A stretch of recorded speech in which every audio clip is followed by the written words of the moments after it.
Have you ever heard of that cult Heaven's Gate?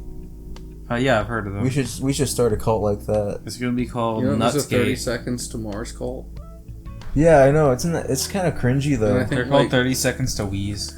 Like, That's what I've said. isn't that like a weird thing that they say like Jared Leto just picks like a random woman to like fuck all weekend?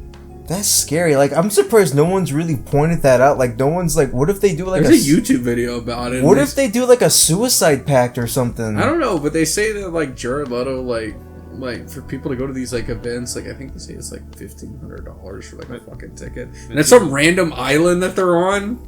I swear, like they're gonna. It's like the Deadheads to the max. Not even if you could fuck Jerry Garcia. This sounds like a combination between Heaven's Gate, Jonestown, and Scientology. I don't know. It's kind of scary, dude.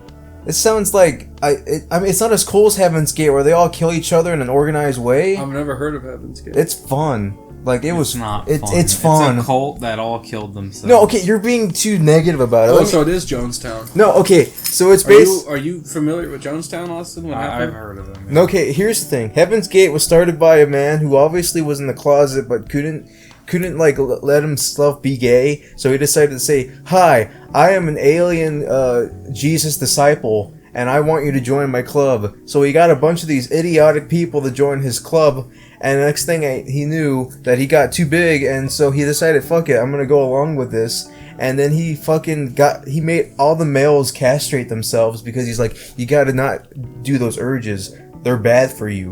And then... I had an interesting one for you. And then, like, fucking this comet came by called the Hale-Bopp Comet, and he's like, that's our ticket to the next life. Because he thought the world was gonna end with that comet.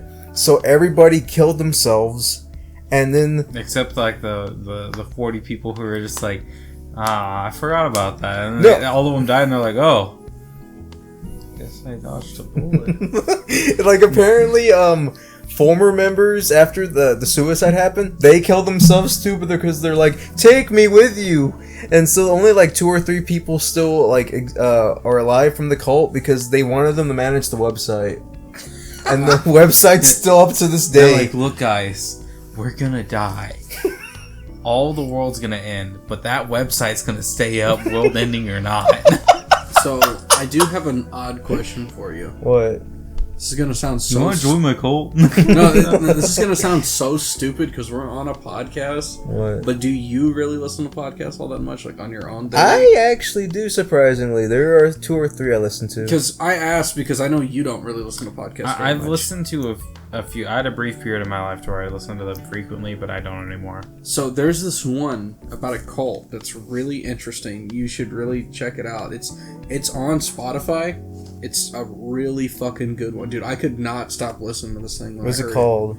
Well, first of all, it's really interesting. It's produced by Robert Downey Jr. and his wife. What? No way. And it's this podcast called The Sunshine Place, and it's about this place called Synodon. Really? Yeah, And I know what you're talking about. it was about this. It was a program made in the '60s for addicts. It's about MK Ultra? No, this was the thing in the '60s. Mortal Kombat Ultra? No. So, anyways, they were like the first sobriety center that actually had all walks of life, all minorities, just To help them get better? Yeah, and what it eventually turned into was a place where the leader said, "We have so many people, we have outlived the facility we're at, so let's take this to a society." So they lived in a society. So they created a little village, basically? Yeah, and it kept getting bigger and bigger, and people were bringing their family. Like, they eventually decided, let's make a whole lifestyle about this. Oh my god. So they would bring their kids, they'd have kids there, and eventually the leader started getting like really crazy about shit. Like, eventually, when his wife, I think his wife got sick at one point, he's like, okay, nobody can smoke because I think she had cancer. And there was another one, and then whenever she died, he told everybody, he's like, okay, I don't care if any of you have been married, I don't care if you have kids, I don't care if there's your first lover, your second lover, everybody switches partners now. Everybody. He's like, I have to find a new partner, so everybody, even if you're in love with your spouse, you have to be with somebody else or you're getting kicked out. And eventually, like, it was that, and then there was another one whenever he became diabetic, he told people, okay, you can't have sugar. I can't have sugar, you can't have sugar. And then if anybody would go, like any outsiders would go in their commune, they would be basically threatened with getting killed.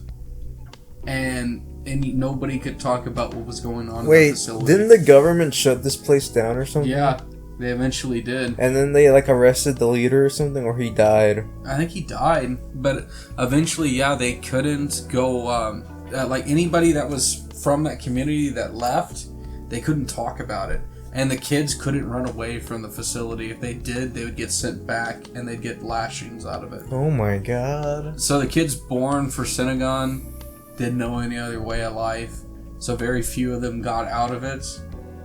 And then eventually, too, the leader Chuck was like, I don't like kids. So eventually he also told a lot of them, I don't want to see your kids. If there's any more kids here, I'm going to be pissed. And eventually he said, and the kids have to work, too. What? That sounds fucked up. And then eventually, like he said, and the mothers can't raise their kids. They have to be raised by everybody. They're going to be treated as everyone's kids. Oh my god. You know, this is those types of cults that sound like, you know what happened in Waco, the Waco siege? It sounds like that shit.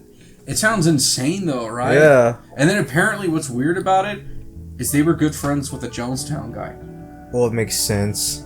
I mean, I'm not surprised by that Jim shit. Jones used to, like, share shit with them. Like, they would trade Oh my god. stuff. Isn't that weird? Dude, it's like a 5-episode podcast.